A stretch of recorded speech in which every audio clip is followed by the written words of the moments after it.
Hi, PBS viewers and members. I'm Alan Repke, an independent contractor, and I want to put a series of programs on PBS relating to farm policy, housing policy, Social Security, and so on down the line. I think you'll find it very interesting, and I'll start with what helicopters have been doing for you folks in the upper Midwest this summer.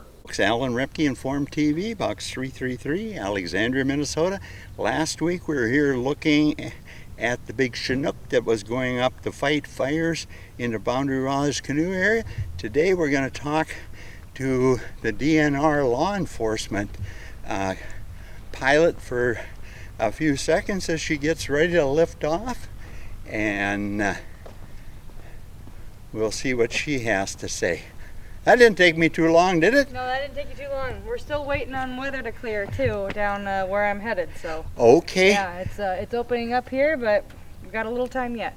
Can you tell the people this beautiful helicopter what you're doing with it? I see you got a restricted tank and stuff. Do you have full glass panel? Can you fly into smoke and stuff, or don't you ever do that? No, we don't actually do any of that with our helicopters. So we are not IFR certified as far as the helicopters go. Okay. I am as far as the pilot qualifications go, but all of the work that we do with our helicopters, you kind of need to see the ground.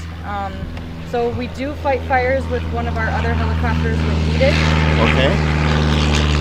This here is a Ensign 480B helicopter, and the tanks that we've got on it are for invasive cattail control project. So it's a really big project that we've been doing, I think, for 6 or 7 years now, to control an invasive species of cattail.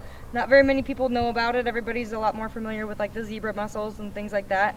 But there is, it's actually a hybrid cattail. There's a native species, obviously fine, non-native, non-invasive species that have made a hybrid that comes in and just chokes out wetlands, fills up lakes with just cattail. If you ever see a lake that has cattail all the way through it, it's probably the invasive kind. If the cattail is staying on the edge of the lake, that's the good kind that we all like and love. Really good for water. The invasive kind, not so much. So what we're doing is we go out and we spray over it just with some weed killer, and even within a year, more ducks come to the wetlands, wild rice returns, so we're just trying to bring back open water for the preferred species. I think that's great. Maybe we got a lot of farmers in Minnesota and this area even.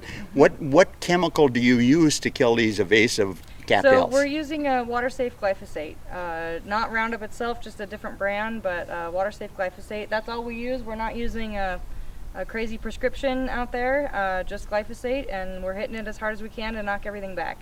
And obviously we've got a lot of slough area and things in Alexandria Lake area. Would this also work to just make a pass down some of the traditional cattails? Would kill them as well, right? It would. I mean, glyphosate is a pretty effective herbicide against most plants, so it would work to knock down anything that I spray over it. But we're real careful that all of the area managers go out and they know what their wildlife management areas need. Sure. And they just make me a little polygon in the places that are completely infested with the cattail. And what I'm doing is just the invasive stuff mostly. And this would be the sole helicopter in the state for doing this, or do you have another one? Yeah, for doing spray. We also have an MD 500 that we use for other missions. So this one's primary role is the cattail project. Sometimes we can fly officers or biologists around in it, but we usually use the MD 500 for that. And the MD 500 can do like the fire suppression and stuff like that. Okay. Yep. And any other invasive plants, or what about insects or that type of thing? Do you ever get involved in that? Nope. So we don't do anything with insecticides or anything. I am trying to kind of change our setup a little bit so that we can do forestry work and work with all the guys out there doing timber stuff. So it's a little bit different setup. That would be a completely different prescription because they're trying to kill different plants so that they can plant trees and help the trees grow. And then there are other habitat restoration projects that have, you know, different species that they're trying to do different things with. But I don't think that we'd ever do anything with the insects and insecticides. So. My previous life, my farming operation, we used to spray with one rogator over 12,500 acres a year, so I got a little background in chemical and spraying, and had different pilots that used to, helicopter pilots in Hector, Minnesota, that sprayed mosquitoes in the Twin Cities, sprayed crops for a green giant at the time, and so they'll be wondering, how high over these cattails do you go? And you, looks like you got a short boom there, but give us a little idea of the pattern you'll have. Well, this isn't my full setup. I've got booms that stick out. That's what I was wondering about. Yeah, that stay with my ground crew. So we've just got a little trailer. We don't have a platform truck, unfortunately. If anybody wants to sell us one, I would love it. Where you can land right on the truck. Yeah, where you can land right on the truck. That's what I'm familiar with. Yep, it would be wonderful to have that, especially, you know, the areas that we're going to. Wildlife areas and things like that, more remote areas, but we've got like a gooseneck trailer that we have for our batch. And how much water are you carrying that support trailer? I'm not sure. I think 3,000 gallons. Okay. So we can do quite a bit. We actually used to use contractors for this work, but they don't want it. So we do pretty small acreage in all of our different units, and they're scattered out. Up north we have bigger areas that we'll spray, but nobody can make money. Are you heading south or north today then? Today I am going south to start off, and then we will be working north and west. And how big a boom will you have then? Maybe you said and I forgot. I didn't say the exact length. I don't know the exact length. A little bit shorter than the rotors. Oh, okay. So it'll come out to about here. Okay. And this is a 2-passenger helicopter then, or isn't cleared for ridership? So technically the helicopter itself can carry 5, which you have to really cram in. When we're doing the spray, it's just me in there. So we take the seats out, make it a little bit lighter. There is like one of the back seats that I fold down for some of my gear that I'm carrying along. But that's one reason I really like this project, is I'm alone in the helicopter. I've got my ground crew that's really good at supporting me. We just get out there and try to do good work. So. How long have you been a chopper pilot? Where do you get your training? I've been a helicopter pilot for about 10 years. I did my training out west. I'm actually from Wyoming, and I've done a bunch of flying out west, all civilian trained. And I came to Minnesota for the job. I really wanted to work in conservation, and so I was able to get this job. I had a bit of natural resource experience already when I came, and so they liked that, especially spray. I used to spray a lot in the mountains out west. And so you're a year-round employee for the Minnesota DNR now? Yes, correct, full-time. So they actually have more fixed-wing work than airplanes than helicopters. So now I have my airplane license. Okay. And hopefully I'll be able to fly more missions for the airplane side of it as well. That sounds smart. Could you open the door and show my audience a little idea? Because I went inside that Chinook. They were very cooperative, just like you. Yeah, so for the spray mission, here, I'll hold the door open.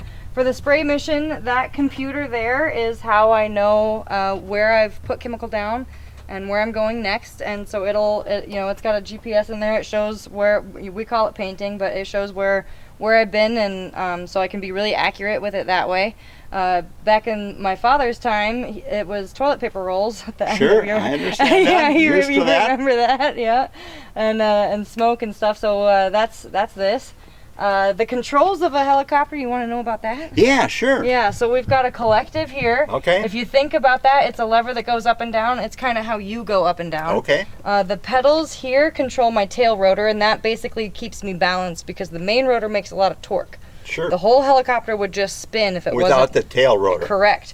And then this one is called the cyclic. And what it does is it changes the blades one point in the cycle of rotation. But if you think about the main rotor as a disc when it's on, then it tilts the disc. And whichever way you push that control is the way that it'll tilt the disc. And that's how we get our maneuverability. So, we can go forward, backward, side. Most of it is with that there. In this tank, do you know how many gallons this holds? Yeah, maximum 130, but she's gutless, as one pilot used to call her. So we can, the most I can ever carry is 80 gallons. Okay, Yeah. so when you get to your support team, they already have 80 gallons mixed up, and They've got much more than that, and so they've got a separate mixed tank. yes. Yep, and then they load me from that. Yep, and then we've got a different fuel trailer. So that'll follow me on fires whenever I go to do fires or do other work. Sometimes we're flying people into bogs and wetlands so they can study the water quality, things like that. And so this aircraft is a turbine that can run diesel or Jet A, yes, Yep. rather than gasoline. So this one has the same engine, Rolls-Royce 250 C20 as Oh, wonderful. like an MD or a Bell helicopter. I'll try. The sun is in my back. Yeah. So bright, folks. Yeah, and I can open up the other side. You might get a little more light in there. Okay.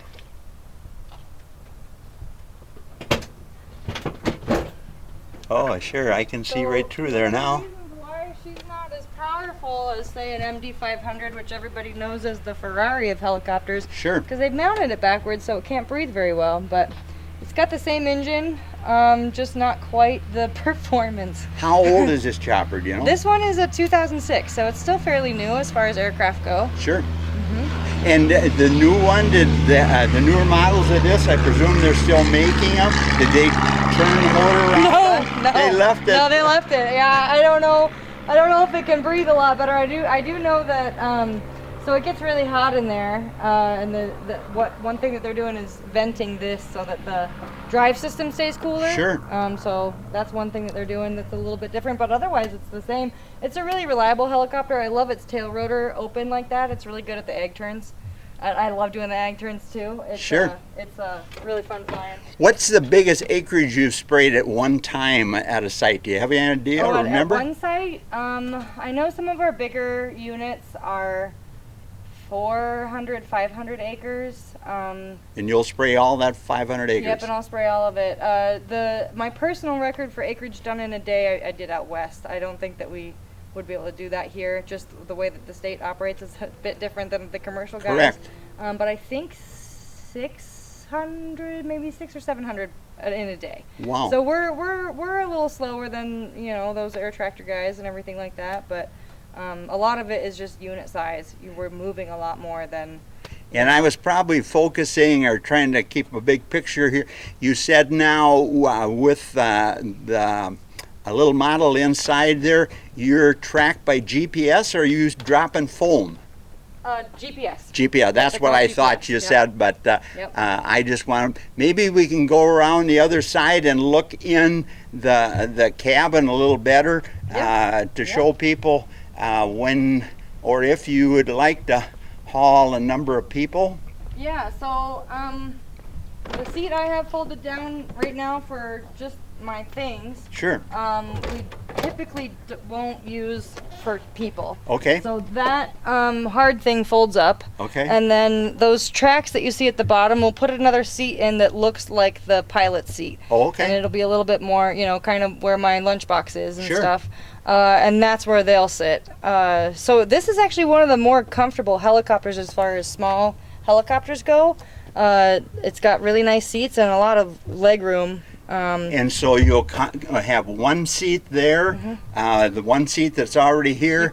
You have a middle seat and a side seat behind you too, or No, not? That's just a storage. So you can put 5 people in there? That's what they say. I don't think we've ever put 5 people. I think 4 is the most. I would maybe think 3. that would be. It's not. And this is one reason why we use the 500 for like our wildlife surveys and stuff. This is the window that the back seat guy would have. You can't really spot animals out of it very well. So the MD has a real full back seat. Will this chopper or you get involved in the moose count or elk count in northern Minnesota? Yep. So we do the moose survey every year, but that's the MD 500. We used to have another helicopter. It aged out and got too expensive to fix. So we don't have that one anymore, but it was an OH-58, which is the military's version of a Bell 206. And is there any way, or at times, could you put a camera looking straight down or straight out? Yeah, so this used to have a camera mounted on its nose here. This is this black thing down here. Okay, that's what I was wondering. I walked by, I thought I saw something there. there. It had a FLIR camera on it. But that one is 20 years old, and it stopped working. The company that made it is no longer in existence, so we can't get it fixed.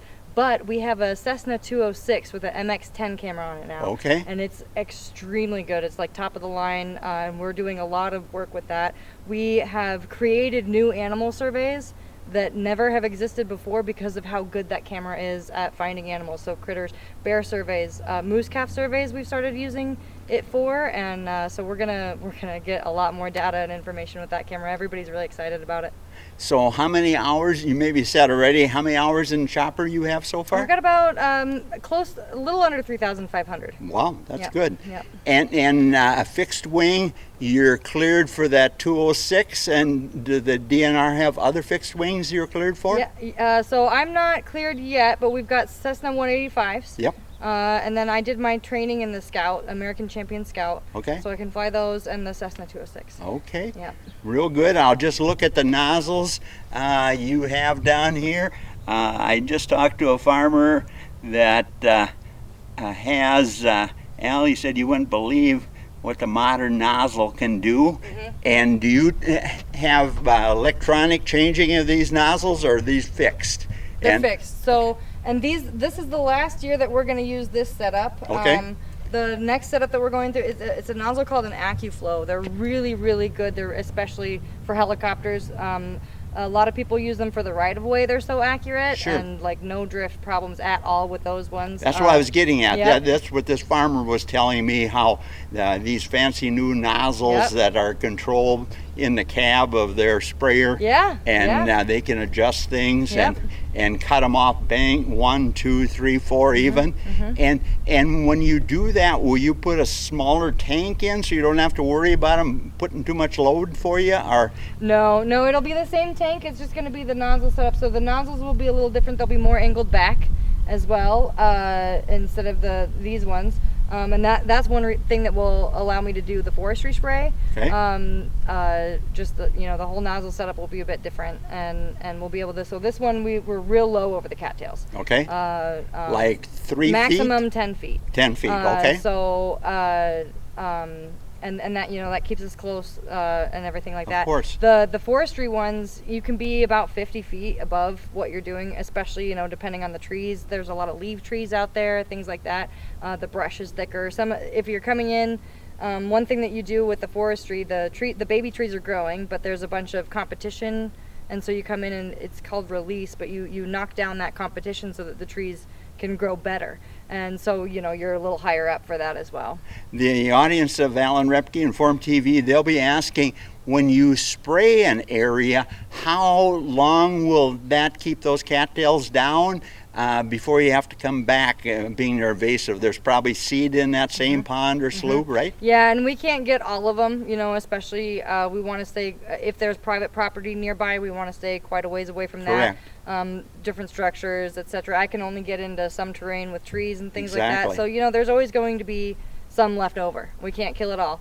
And so it's about 5 to 8 years, maybe 10. Before you have to go back. Yep, depending on the location. And the local DNR or federal people that control some of these wildlife areas, you spray for them too, or just for state? Just for state. Okay. Just for state. We do have one site that is a prairie restoration habitat project that they are working with the DNR to change their field. So we can work with private citizens if they are doing like a habitat restoration project. So there's a little bit of variance in there, but it's all about habitat restoration. Sure. And things like that. So. It makes a lot of sense.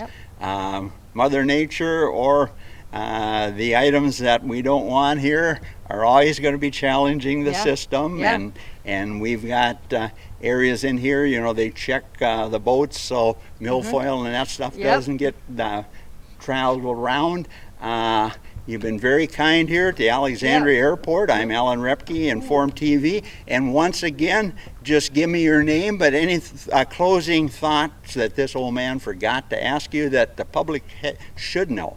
So my name is Grace Zeller, and one thought that I do want to leave you with is how fast the desirable stuff comes back in, and how fast the more ducks and things like that, because we're trying to improve habitat for the ducks, the fish, and the things like wild rice. And so within 1 year, definitely within 2, you can see a lot more animals using the wetlands, and the wild rice can regrow really fast. That's wonderful. I know you're waiting for instructions. Yeah, so I think actually the next airport's probably opened up by now, so that hole in the ceiling, we should be good to go.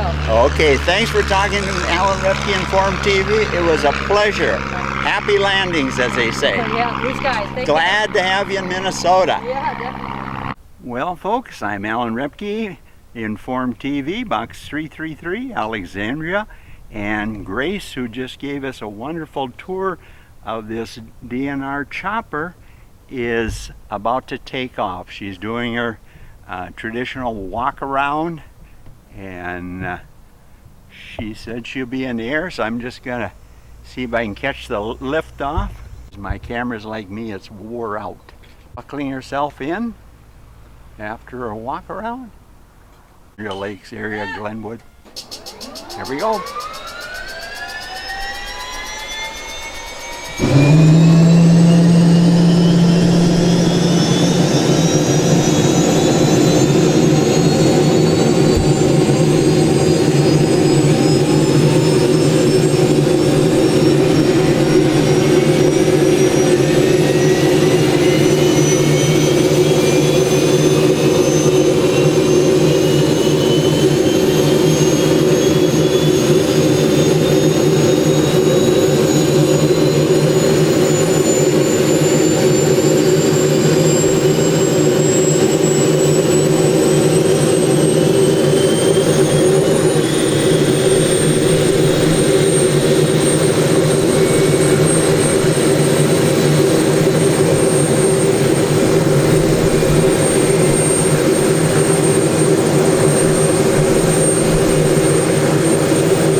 of Alexandria and the great state of Minnesota. We have 3 choppers working out of our airport here, the Lifelink 3. There was one just behind me a little earlier that has a guy hanging from the bottom of the helicopter and is putting up the second transmission line.